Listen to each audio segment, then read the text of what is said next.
first main task and objective that we have is to deal with the consequences of a spiral of crisis that the European Union has been experiencing over the last 10 years. Are Slovaks welcoming, open? I think it all depends on where the foreigner comes from, on the country. So Slovaks can be very warm and welcoming to certain type of people, and they can be very close to another type. Prime Minister Robert Fico has made the migrant crisis a racial and a religious issue. In one recent speech, he said he wanted to monitor every Muslim in the country. As she crossed into Slovakia, she was arrested. She has spent 4 months in detention and doesn't plan to stay in Slovakia long. Picture this, a small country in Central Europe, just going about its business, and it suddenly gets pulled into one of the biggest migration crises Europe has ever seen. It's 2015, and nearly 900,000 migrants are arriving across the continent. The EU asked Slovakia to take in just 802 of them. That's less than 0.1% of the total. For most countries, that wouldn't seem like a big deal, but in Slovakia, it set off a huge debate, and ended up being the moment that pushed the country toward one of the strictest immigration policies in Europe. Prime Minister Robert Fico didn't just say no, he declared war on the entire idea. He called the EU's refugee quotas nonsensical and technically impossible, even dragged the matter to court, and found himself backed by nearly 90% of his population. In fact, the small village of Bratislava's referendum saw an overwhelming 97% of residents voting against accepting relocated refugees, according to the Washington Post. So simply put, Slovakia wasn't just rejecting refugees, it was rejecting the very principle of burden sharing that the EU was built on. The message was clear. Standing by was no longer an option. What happened next surprised even longtime watchers of European politics, and ended up becoming a model that other countries are now looking at very closely. So the question is, how did a small country of 5.4 million people turn into one of Europe's toughest places to get into? Where did it all begin? To understand how Slovakia got so strict on immigration, we have to go back to 2015 and meet the man who led the charge, Prime Minister Robert Fico. When the EU came knocking with their refugee quota plan, Fico didn't just politely decline, he went all out in his firm no. When he dragged the EU to court, it became clear that he wasn't some fringe politician making wild claims. And the thing is, most of the country was behind him. That kind of public support is rare these days, and it only made his stance even stronger. Essentially, 9 out of 10 Slovaks looked at the migration crisis and said, "Not our problem, not our responsibility." So why such a strong reaction to just 802 people? For a lot of Slovaks, the thinking was simple. We didn't start this crisis, so why should we be the ones to deal with it? But Fico didn't stop there. He leaned into the fear that was growing across Europe. He brought up the Paris terror attacks, rising crime in Western cities, and warned that bringing in large numbers of Muslims would create serious security risks for Slovakia. He even went as far as saying, it's impossible to integrate Muslims. The strategy worked. Slovakia's courts might have essentially lost their legal challenge, but the political message was crystal clear. This small nation would not be pushed around by Brussels bureaucrats. Then came the ultimate test, Ukraine. As one of Europe's smaller states, Slovakia may have sat in the shadow of the continent's power brokers, but geography has forced it now to the main stage.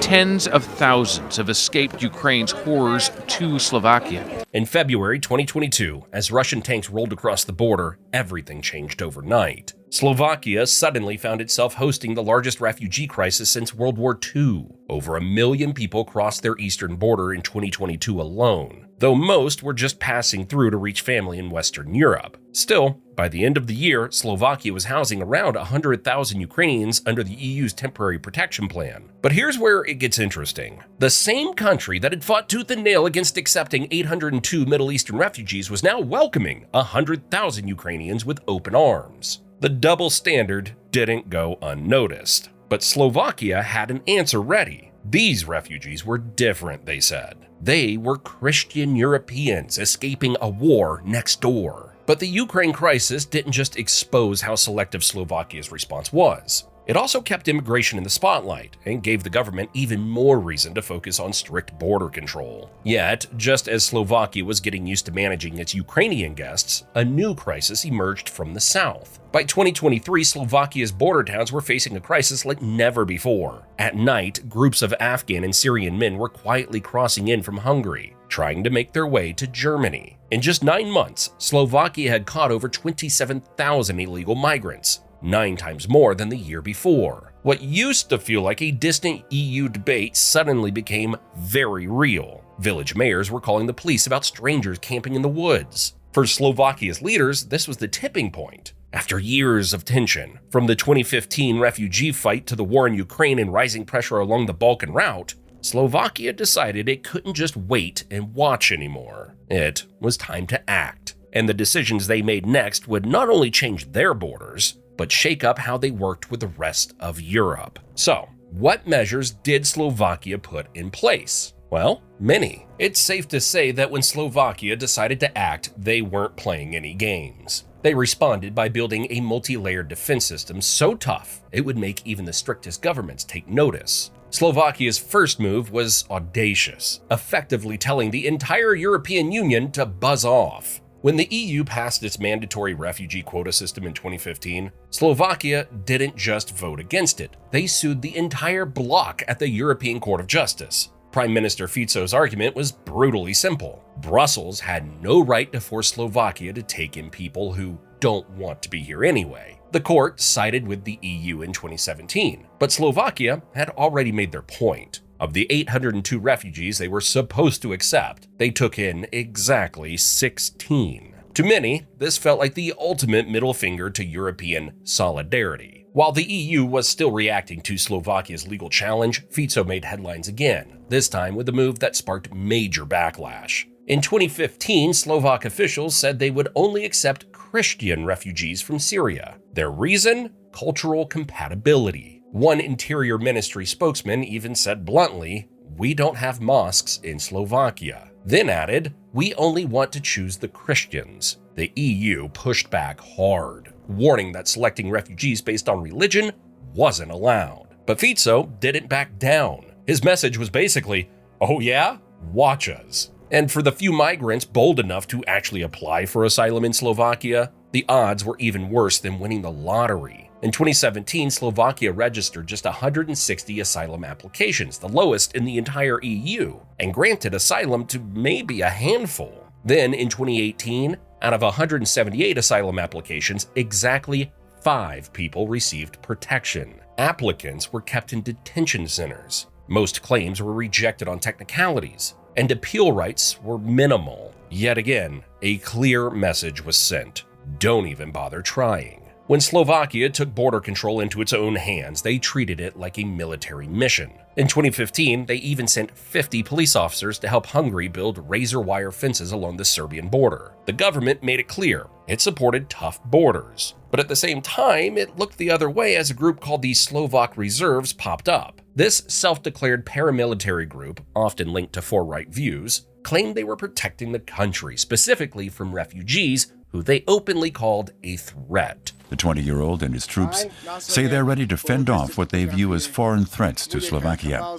That includes refugees. The mix of tough government border crackdowns and the quiet tolerance of far-right vigilante groups showed just how complicated, and sometimes contradictory, Slovakia's migration approach had become. On one hand, the state was running military-style operations. On the other, it wasn't doing much to stop extremists who were taking matters into their own hands. By 2023, when migrants started slipping across from Hungary, Slovakia deployed 500 soldiers as well as police to patrol their 655-kilometer border. Another big jump. 2023 also saw Slovakia suspend Schengen free movement and reintroduced border checks with Hungary, a move that many stated was breaking one of the EU's most sacred principles. They were willing to tear up decades of European integration to stop migrants from crossing. But, in a strange twist, Slovakia's own policies ended up creating a migration magnet. A 2018 law allowed asylum seekers from war zones to receive registration papers, which migrants believed would give them safe passage through Europe. Word spread like wildfire. Get to Slovakia, turn yourself in, get the papers, then disappear westward. The result? over 27,000 migrants were detained in the first 9 months of 2023. Fico's response was swift and brutal: eliminate the loophole entirely. By the end of 2023, Slovakia went all in on Hungary's zero-tolerance approach: either push migrants back or lock them up. But their resistance didn't stop with the EU. In 2018, Slovakia rejected the UN's Global Compact for Migration, leading their own foreign minister, who had helped write it, to resign in protest. Then, in 2023, when the EU rolled out its new Migration Pact, which required countries to either accept refugees or pay 20,000 euros per person, Fico didn't even pretend to consider it. Slovakia had basically cut itself off from the entire international migration system. So, with such firm-handed measures and a strong refusal to back down, did Slovakia's approach work? Looking at the numbers, Slovakia's stance clearly worked, at least in terms of keeping migrants out. During the 2015-2016 refugee crisis, the country barely saw any mass arrivals. In the years since, only a small number of asylum seekers have been accepted. And when it came to the EU's refugee relocation program, Slovakia took in just 16 people total before the program ended. Compare that to Malta, which actually exceeded its target, or Finland, which met 94% of its goal, and Slovakia stands out as one of the most resistant countries in Europe. In practical terms, Slovakia avoided the emergence of any refugee crisis internally. There were no overwhelmed reception centers, no large migrant camps, and no new immigrant ghettos in Slovak cities. The feared influx simply did not happen. In the 2016 elections, Fico's tough stance likely helped him retain power in the middle of a campaign dominated by migration fears. And when a surge of illegal migrants emerged in 2022-2023, Slovakia's swift imposition of border checks and patrols coincided with a sharp drop in those crossings by 2024, suggesting the crackdown had an effect. In fact, data from Frontex showed that illegal entries on the Western Balkan route, used by migrants reaching Slovakia, fell by 79% in the first 9 months of 2024 compared to the previous year. By late 2024, the numbers of migrants coming through Slovakia were a fraction of what they had been at their 2023 peak. This decline can be attributed partly to tighter border enforcement by Slovakia and its neighbors, and partly to coordinated efforts with Hungary and Serbia to discourage migrant transit. Even in mid-2023, with only a short stay flow of migrants in border areas, 75% of Slovaks told pollsters that they still wanted tougher anti-illegal migration measures. This suggests that while hardline policies worked to prevent real influxes, the political prominence of the issue did not fade. If anything, the brief flare-up of migrant crossings in 2022-23 reignited public anxiety and helped propel Fico back into the prime minister seat in late 2023. In other words, Slovakia solved the immediate practical challenges of the immigration crisis, seeing as there was no crisis inside Slovakia, but the political narrative of a broader crisis continued. However, it's hard to argue that Slovakia avoided the chaos seen in southern or western Europe in 2015. And even during Europe's Ukraine refugee wave in 2022, it managed the inflow smoothly, with many Ukrainians eventually returning or integrating without incident. Yet, critics would say this solution was only possible because Slovakia is uniquely positioned and willing to exclude outsiders, something not all nations can or will do.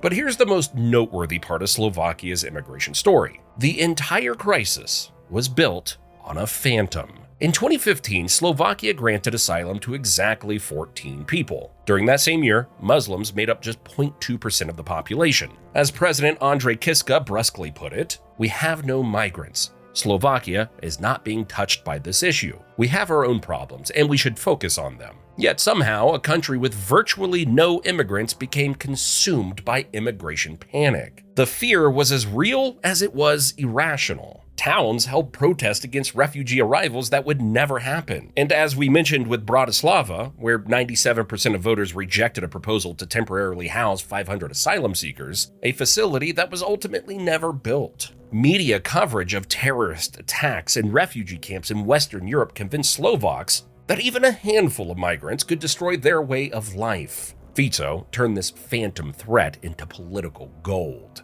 He warned that Muslim refugees would change the nature, culture, and values of the state, and claimed his government was monitoring every single Muslim in the country for security reasons. Never mind that polls showed Slovaks were far more worried about jobs and healthcare than immigration. Once the refugee crisis hit the headlines, migration dominated everything. So, as the rest of the world started paying attention, the question became, was Slovakia being praised for standing firm or criticized for turning its back on those in need? Slovakia's tough immigration stance didn't just block migrants, it divided opinions across the board. Inside the country, leaders were celebrated. Nearly 90% of Slovaks supported rejecting the EU's migrant quotas. And by 2023, most wanted even stricter controls. Politicians who promised to protect Slovakia kept winning elections. Robert Fico, in particular, used anti-immigration messages to win in both 2016 and 2023. Meanwhile, anyone who disagreed was quickly pushed aside. President Kiska was politically sidelined after suggesting the country should accept a few thousand refugees.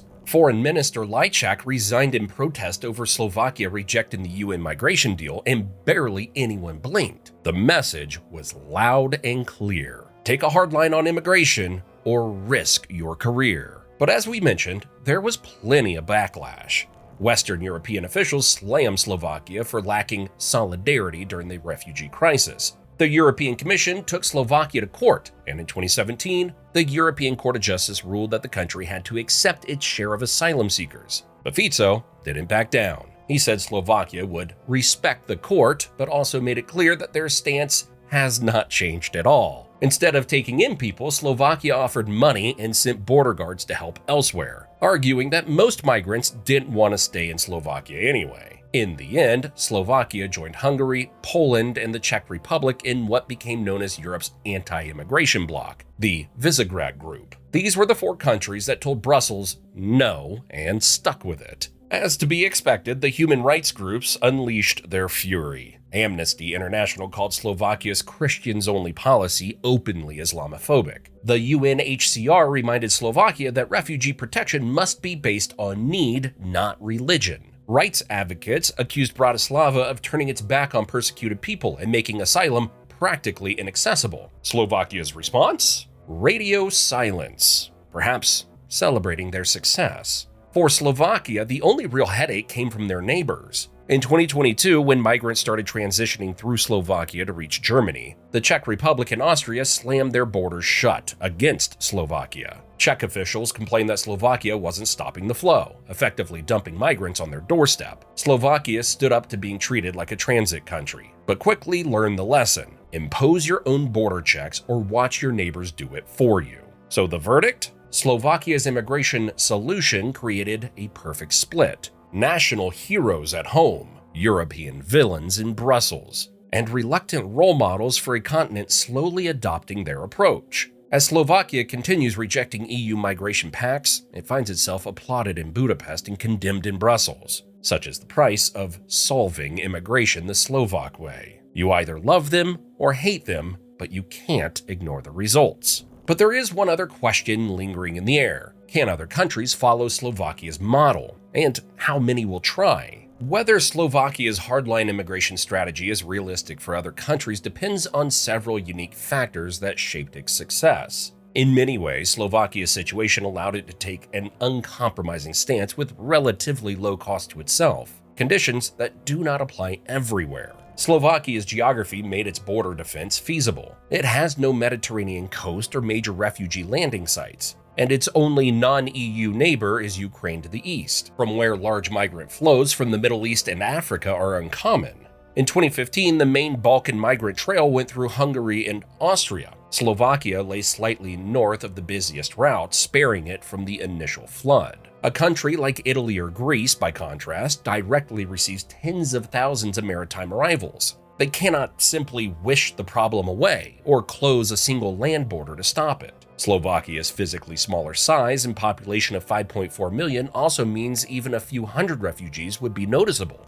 In bigger states like Germany or France with long traditions of immigration, the societal dynamics are entirely different. The homogeneity of Slovakia's society, over 80% ethnically Slovak, with very small immigrant communities, made it politically easier to adopt a near-zero immigration policy. There were few domestic interest groups or industries lobbying for migrant labor, and no legacy of colonial ties that might compel intake of refugees from former colonies, unlike, say, France or the UK. Simply put, Slovakia was already leaning towards keeping to itself. And since it wasn't directly on the main migration routes, it had more room to stick to that approach. Unlike countries on the front lines, Slovakia could afford to shut things down without the same pressure. Also, not every country has the political backing to take the hardline approach Slovakia did. In Slovakia, many voters were firmly against immigration, so leaders could pass strict policies without much pushback. But in many Western European countries, things are more complicated. There are bigger pro-refugee communities, stronger legal protections, and memories of World War II that make people cautious with harsh policies.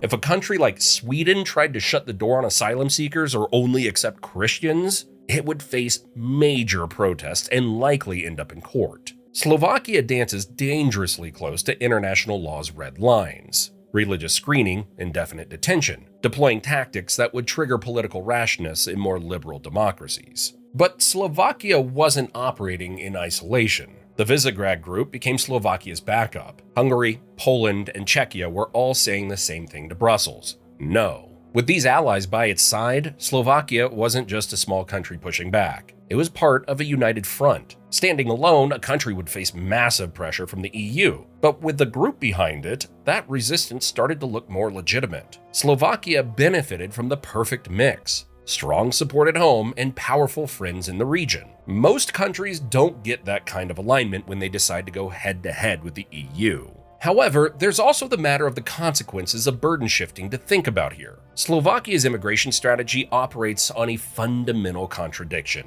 It succeeds precisely because other nations don't follow suit. This approach functions like a game of musical chairs, effective only when most players remain standing. If Greece, Italy, and other entry points adopted Slovakia's zero-tolerance model, the system would collapse, or simply push the crisis to the margins, creating humanitarian disasters at Europe's borders. If we take a look at Hungary, when the country put up its border fence, thousands of migrants backed up in the Balkans like water behind a dam. If larger transit hubs or destination countries attempted Slovakia's wholesale rejection, the domino effect crisis would be catastrophic. Slovakia's model works because Germany, Sweden, and others continue absorbing the human overflow, making Slovakia's success parasitic on others' burden sharing. But there are blatant economic and ethical blind spots here. While countries like Canada or Germany rely on immigration to fill jobs and deal with aging populations, Slovakia doesn't face the same challenges. Even though many Slovaks work abroad, the country doesn't need large numbers of newcomers. And in a place like Slovakia, where the population is mostly the same in terms of background, leaders can speak out against immigration without facing the same kind of political backlash you'd see in more diverse countries. So, what about Slovakia's reputation and how this could rub off on other countries? Well, countries that have built their international identity around humanitarian leadership face steeper costs for adopting Slovakia's hardline stance. As a smaller player, Slovakia calculated that keeping migrants out outweighed any diplomatic damage. Larger nations with global responsibilities rarely enjoy such freedom. Ironically, parts of Slovakia's hardline approach are now becoming common across Europe. Strict border controls, offshore processing centers like Denmark's deal with Rwanda or Italy's agreement with Albania, and a focus on security when screening migrants are no longer fringe ideas. What used to be seen as extreme positions by the Visegrad countries are now starting to look more like the new normal. So when trying to answer the question as to whether Slovakia has affected the rest of the world, we must point out that it solved what it calls its immigration crisis by ensuring the crisis simply happens elsewhere. A strategy that works only if replicated selectively. For similarly positioned Central and Eastern European states, Slovakia offers a blueprint of political will yielding tangible results. For others, it presents a cautionary tale about the limits of national isolation in addressing interconnected humanitarian challenges. Slovakia's story ultimately reveals both the possibilities and contradictions of unilateral action in a multilateral crisis. It demonstrates what a determined small nation can achieve through strict policy and political resolve, while highlighting the moral complexities of solutions that depend on others bearing the weight of collective challenges. What about why Austria is suddenly declaring war on immigration?